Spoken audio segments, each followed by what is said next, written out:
Hello everyone, welcome to our YouTube channel. Today we are going to discuss about incident, accident investigation and reporting procedures. Learning outcome will be definitions of incident, accident, near miss, dangerous occurrence, work related ill health, reasons for investigating incident, accident, decision to investigate and the level of the investigation, incident investigation steps, good witness interview technique, reason for reporting and recording incidents, barriers to reporting incidents, reporting and recording incidents, contents of accident record, data collection and analysis, reporting procedures, reporting to government organizations. Before I proceed to the today's topic, which is incident, accident investigation and reporting procedures, let us see the basic definitions of incident, accident, near miss, dangerous occurrence, work related ill health. Incident: any unplanned or unwanted event can be called as an incident. Let us suppose there is a person who is working at height using a hammer. When this hammer falls on the ground, this is an unplanned or unwanted event. So, this is an incident. Now, incident can turn into accident or a near miss. The same incident repeating and this time the hammer falls on the head of a person which results in an injury is called as an accident. Accident: an unplanned, unwanted event which leads to injury, damage or loss. Now, the same incident can turn into a near miss. Let us suppose the hammer falls just in front of a person. This can be called as a near miss. An incident where no loss or no damage occur but it has the potential to do so. That is a near miss. Near miss: an unplanned, unwanted event that had the potential to lead to injury, damage or loss but did not in fact do so. Dangerous occurrence: a specified event that has to be reported to the relevant authority by a statute law. For example, leakage of toxic gas is a dangerous occurrence. Spillage of a chemical is a dangerous occurrence. Then work related ill health: any ill health, physical or psychological, caused by person's work or disease or medical conditions caused by a person's work. For example, if a person doing manual handling activity in the workplace continuously starts suffering from a severe back pain. So this is a work related ill health because the back pain occurred due to manual handling that they are doing at the workplace. This is physical ill health. Second example is stress which occurred due to excessive workload at the workplace. This is psychological ill health. So these are the basic definitions. After these basic definition, now we will learn about why the accident incident happen. Generally, accident or incident happen due to unsafe act or unsafe condition. Unsafe acts are generally human error and worker mistakes. For example, worker not wearing PPEs properly. Unsafe conditions are physical or environmental factor in the workplace that increases the risk of accident or injuries, such as poor lighting, slippery floors, oil leakage. In this photograph, you see damaged lifting gear is unsafe condition. People walking under the suspended load is unsafe act, due to which accident or near miss may happen or occur. Next example, in this photograph, load not properly managed is unsafe condition and a person standing under a suspended load is unsafe act, due to which accident or near miss may happen or occur. So, accidents are caused mainly because of unsafe actions and unsafe conditions. Once the accident happen, we need to investigate them. So, let us see some of reasons why the incident should be investigated in the workplaces. To identify the causes of the incident, immediate and root cause. We will deal about the immediate causes and root causes when we will discuss about incident, accident investigation steps. So, to identify all the causes because of which the incident, accident happened, once I know what are the causes for the accident. To identify corrective action to prevent a recurrence, to collect evidence, to comply with legal requirement, to claim insurance, to improve staff morale for disciplinary purpose. For example, I investigated an accident where a truck hit a worker. Now, while investigating, I came to know that the accident happened because the truck driver was using a mobile phone while he was driving. So now this person should be punished or a disciplinary action is needed for truck driver. Why? Because if no disciplinary action is is taken on them, so there is a chance he will repeat the same action again. There is a chance that the same action could rehappen in the workplace. So after investigation, I can know what is unsafe act or unsafe condition. I can correct an unsafe condition by implementing some controls, and I can take or I can correct the unsafe act by taking disciplinary actions against those persons because of which the accident happened. To discover trends and patterns. Let us suppose I have been reporting the incident and investigating them. Then I can collect the data and I can discover trends and patterns. For example, in this graph, on x-axis there is year 2021, 2022, 2023, 2024, and on y-axis there is the number of accidents from 0 to 20. Now when I start reporting incidents and investigating them, I can find out yearly how many accidents are happening in my company. Let us suppose in 2021 there were approximately 8 accidents. In 2022 there were approximately 15. In 2023 there were approximately 12. In 2024 there were approximately 18. So based on this, I can discover the trends of the accident, which is used to see whether my performance of the organization is good or bad. For finding the pattern, first I investigate incident, collect data of the areas where most number of the accidents are happening. Then I plot the bar graph by taking different areas of accident on x-axis and number of accident on y-axis. For example, let us see this bar graph showing pattern of the accident. The number of accident happening because of slip and trip is 11. The accident happening mainly because of manual handling is 18. And the accident happening mainly because of lifting activity is 16. And the accident happening due to cable laying is 8. After plotting this data in bar graph, I discovered the patterns, which means what are the high areas of the concern, where the most number of accidents are happening, or what are the main hazards because of which most number of accidents are happening in the workplace, so that I can mainly focus on them, trying to bring them down along with the other issues of the organization. To point the areas where risk assessment need review. Suppose after carrying the investigation, you came to know that the risk control measures that are already in place are not effective. So definitely you cannot use the same old existing control measures in the workplace. So there might be a need of updating your risk assessments. So when I start investigating, I can check whether the control measures that are existing in place are effective or not. And then I can plan for additional control measures by updating my risk assessment to improve risk control in workplace for the future. So all these are the reasons for investigating incidents in the workplace.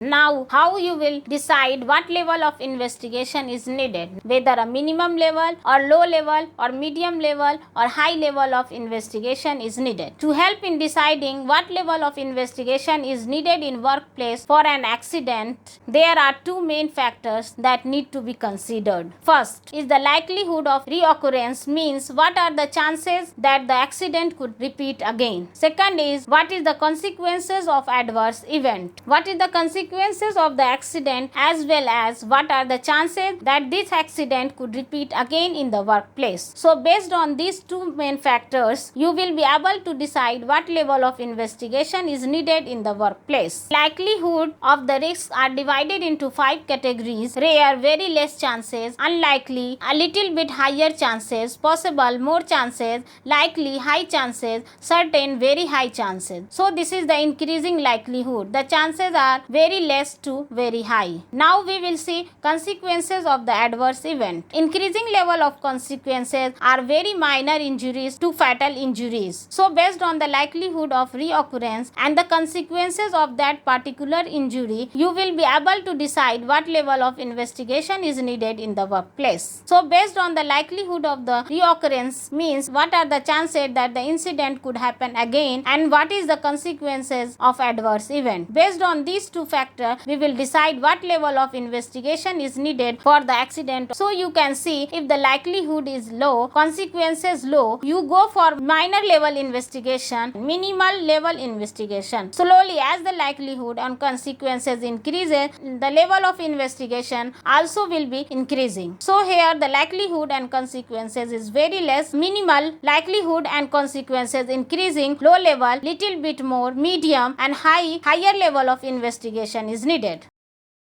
Now, based on the level of investigation, we will decide who is going to investigate this particular incident. So, minimal level investigation, very low level of investigation. Minimal level investigation, the relevant supervisor will look into the circumstances of the event and try to learn any lessons which will prevent further reoccurrences. Low level investigation, this investigation will involve a short investigation by the relevant supervisor or line manager into the circumstances and immediate underlying and root causes of the adverse event to try to prevent a recurrence and to learn any general lessons. Medium level investigation, this investigation will involve a more detailed investigation by the relevant supervisor or line manager, the health and safety advisor and employee representatives, and will look for the immediate underlying and root causes. High level investigation, this investigation will involve a team-based investigation involving supervisors or line managers, health and safety advisors, and employee representatives. It will be carried out under the supervision of senior management or directors and will look for the immediate underlying and root causes. Now let us see how the investigations are carried out. So there are four main steps of incident investigation. First one is gather factual information about the event, analyze that information and draw conclusions about the immediate and root causes, identify suitable control measures and plan the remedial actions.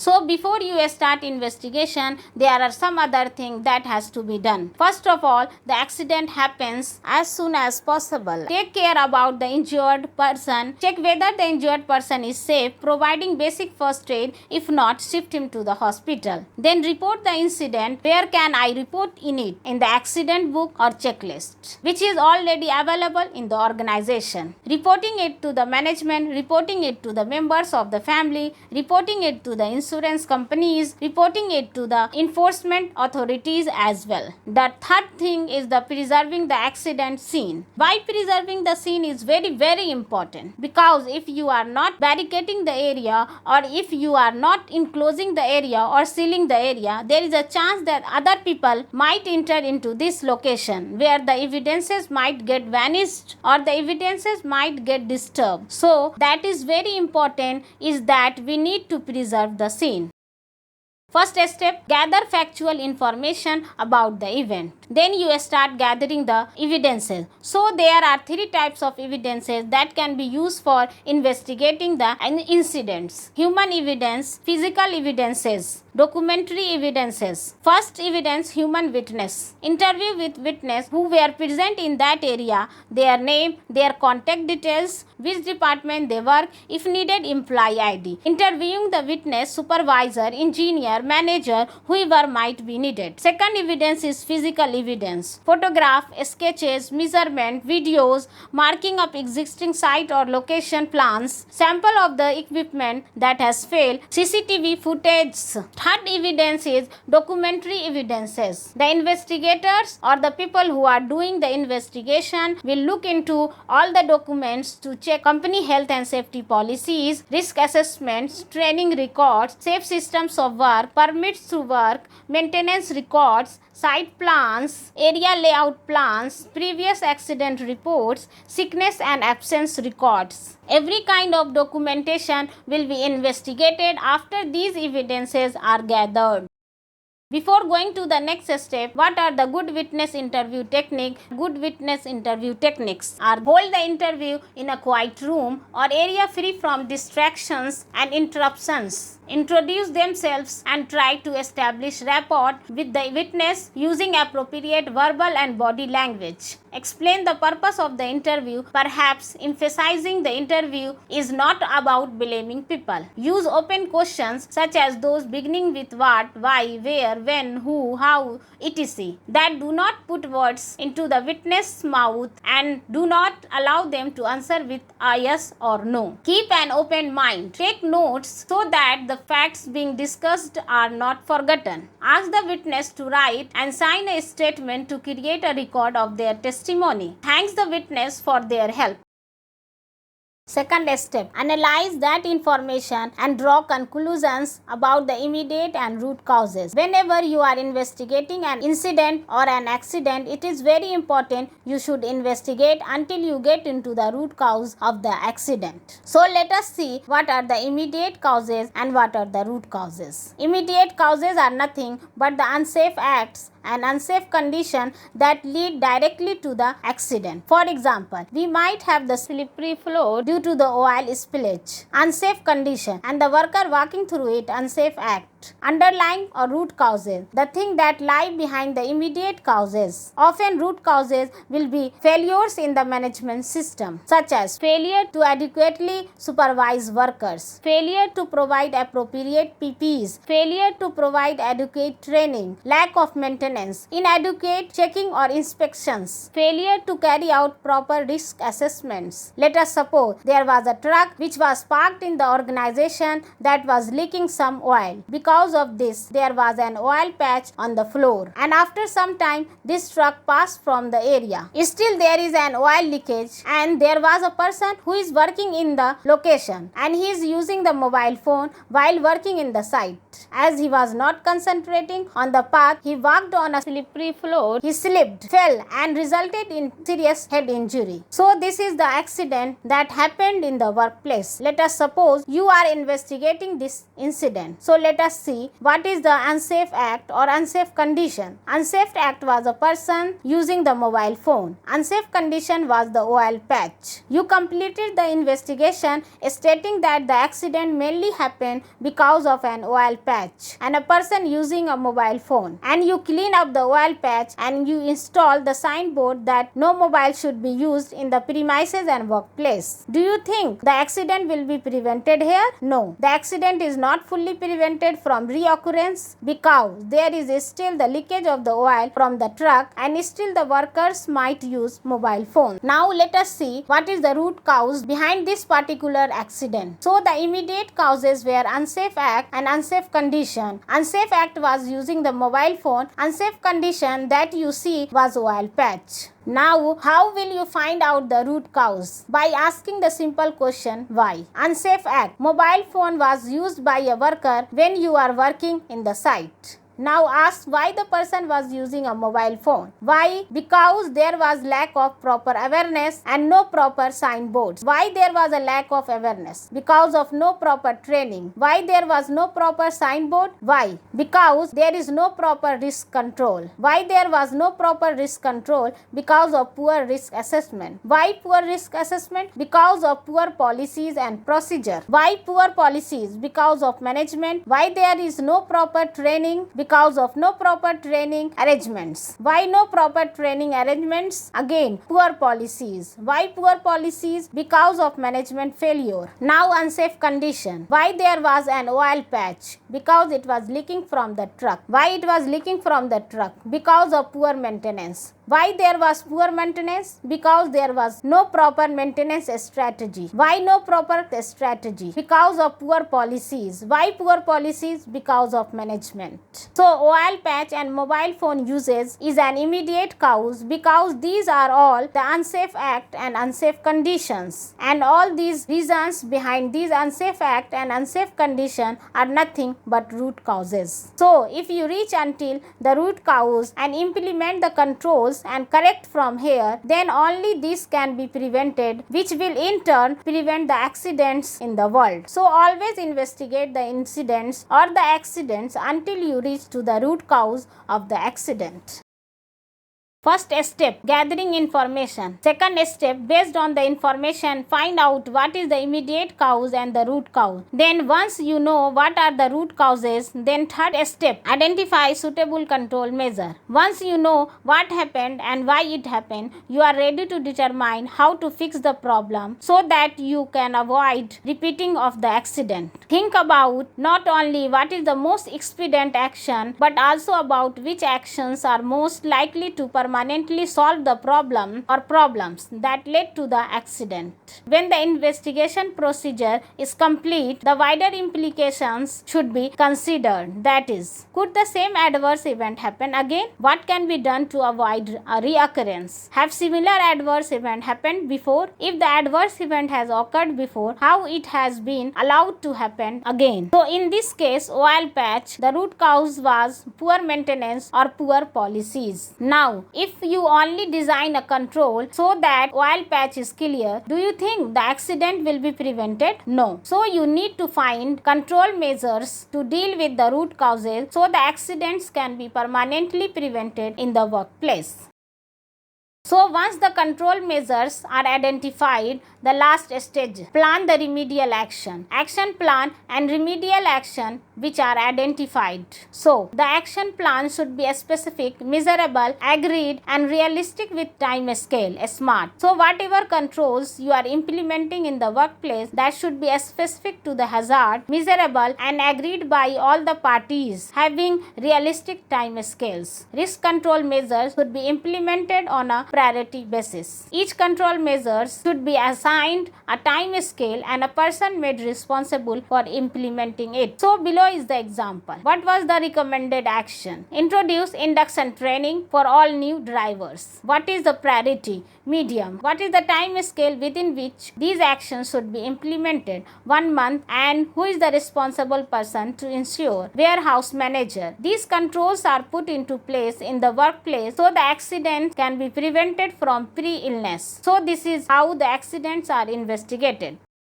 So the next topic is reason for reporting and recording incidents. We know that investigating accident is very important, but an effective investigation is only possible when you report that. So let us see what are the reasons for reporting the incident. The main reason is to actually record all the facts, because when you report the incident immediately as soon as the accident happens, then you can record all the things which exactly happen in the particular time, and also to trigger the provision of first aid, preserve accident scene, enable investigations to be carried out to prevent recurrence. It is a legal requirement to report the incident. Record for civil claims, compensation claims. So all these are the reasons for reporting the incidents. Barriers to reporting incidents. Reasons why workers might not report incidents. Unclear organizational policy on reporting incidents. No reporting system in place. Culture of not reporting incidents, perhaps due to peer group pressure. Overly complicated reporting procedures. Excessive paperwork. Takes too much time. Blame culture. Blame culture, where a worker feels that they may be treated detrimentally or disciplined for reporting any accident or near miss that they were associated with. Believe that management do not take reports seriously. Concern over the impact on the company or departmental safety statistics, especially if this is linked to an incentive scheme. For example, there is an incentive scheme provided by the management stating that if there are no accident in the workplace, if there are no accident recorded in the workplace, then the employees will get incentive. So in that case, if an accident happens, the worker will not report it, because reporting this incident in the accident book will affect their incentive. So this is might be the one of the reason why the workers don't report the incidents. Reluctance to receive first aid. People are often not ready to get a first aid treatment. If report the accident, it become mandatory to take first aid treatment. But people who are not okay with getting the first aid treatment will still not report the incident in the workplace. Apathy, lack of interest or concerning in reporting. So these are the barriers for reporting incidents or the reasons why the workers don't report it in the workplaces.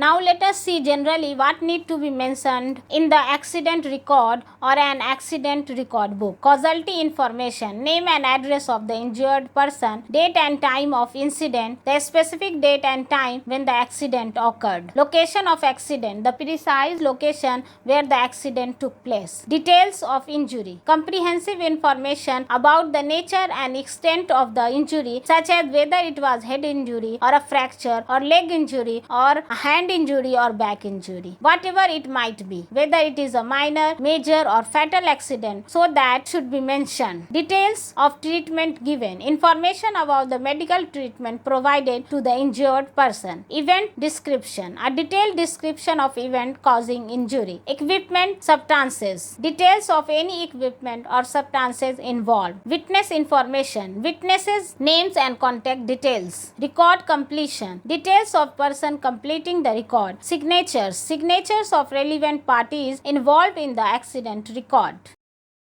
Then data collection and analysis. So the management should collect the data and analyze the information. So analyzing the data, we can find out what is the trend in accident incident rate over the past 5 years. What are the most common types of accident? What are the most common types of injury? Between what time of the day do most accidents occur? Which part of the body is most frequently injured? Which department has the highest accident rate? What is the accident rate trend for a particular part of the organization? Where do most accidents occur in the workplace? So by analyzing this data, you can make corrective actions so that these can be corrected in the workplaces. That is why analyzing the data is very, very important for the organizations.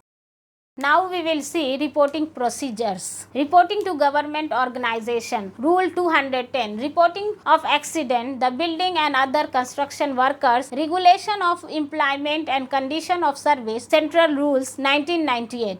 Sub Rule 1. Notice of any accident on the construction site which either Clause A causes loss of life, Clause B disables a building worker from working for a period of 48 hours or more. Immediately following the accident shall forthwith be sent by telegram, telephone, fax or similar other means including a special messenger within 4 hours in case of fatal accident and 72 hours in case of other accidents involving building workers to the Regional Labour Commissioner Central having jurisdiction in the area in which the establishment in which such accident or dangerous occurrence took place is located. Such Regional Labour Commissioner Central shall be the authority appointed under Section 39 of the Act.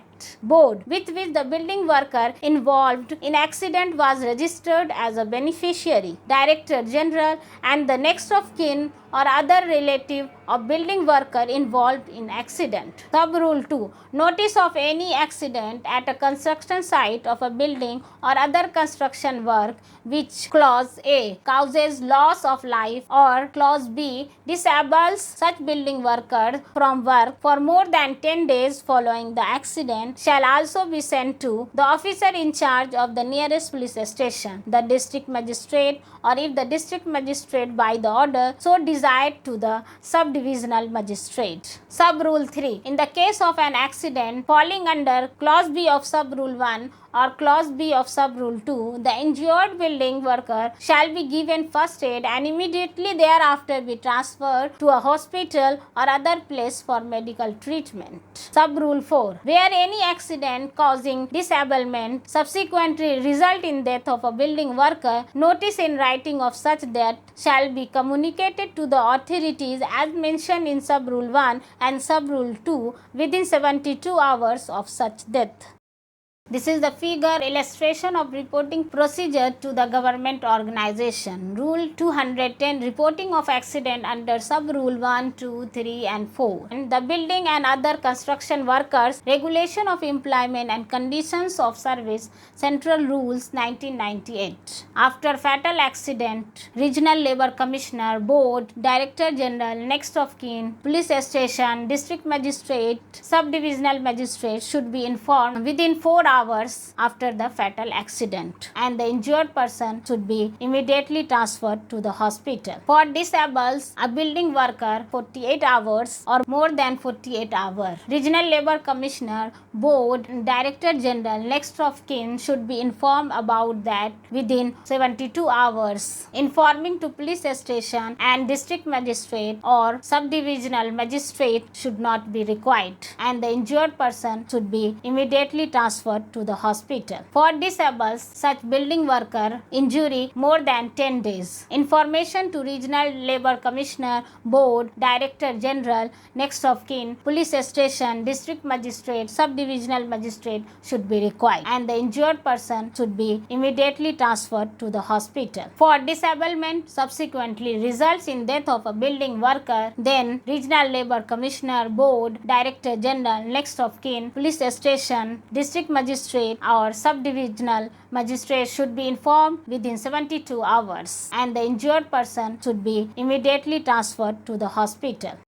Reporting of dangerous occurrences. Sub-Rule 5. The following classes of dangerous occurrences shall be reported to the inspector having jurisdiction whether or not any death or disablement is caused to a building worker in the manner prescribed in Sub-Rule 1, namely collapse or failure of lifting appliances or hoist or conveyors or other similar equipment for handling building or construction material, or breakage or failure of rope, chain or loose gears, overturning of cranes used in building or other construction work, falling of objects from height, collapse or subsidence of soil, any wall, floor, gallery, roof or any other part of any structure, platform, staging, scaffolding or any means of access including foam work, contract work, excavation, collapse of transmission, explosion of receiver or vessel used for storage at a pressure greater than atmospheric pressure of any gas or gases or any liquid or solid used as building material, fire and explosion causing damage to any place on construction site where building material, spillage or leakage of hazardous substances and damage to their container, collapse, capsizing, toppling or collision of transport equipment, leakage or release of harmful toxic gases at the construction site. Sub-Rule 6. In case of failure of lifting appliance, loose gear, hoist or building and other construction work machinery and transport equipment at a construction site of a building or other construction work, such as appliances, gear, hoist, machinery or equipment and the site of such occurrence shall, as far as practicable, be kept undisturbed until inspected by the inspector having jurisdiction. Every notice given under Sub-Rule 1, Sub-Rule 2 or Sub-Rule 4 shall be followed by a written report to the inspector. Authority under Section 39 of the Act. The Board and the Director General in Form 14 under proper acknowledgement. Now, let us see the figure illustration of dangerous occurrences reporting procedure to the government organization. Rule 210 Reporting of accident, dangerous occurrences under Sub-Rule 5. The building and other construction workers, regulation of employment and conditions of service. Central Rules 1998. Collapse or failure of lifting appliances, hoist, conveyors, rope, chains or loose gears, overturning of crane used in building or other construction work, falling of objects from height, structural collapse or subsidence of soil, wall, floor, roof or any other part of any structure, platform, staging, scaffolding or any means of access including foam work, contract work, excavation and collapse of transmission during contract work, explosion of receiver, vessels used for storage at a pressure greater than atmospheric pressure of any gas or gases or any liquid or solid used as building material, fire and explosion causing damage on the construction site where building material is stored, hazardous spillage or leakage of hazardous substances and damage to their containers, transport mishap, collapse, capsizing, toppling or collision of transport equipment, toxic gas release, leakage or release of harmful toxic gases at the construction site. Specified Form 14, see Rule 210(7), Report of Accident and Dangerous Occurrences to the Board and the Director General. Thank you so much for watching. Please don't forget to like and subscribe.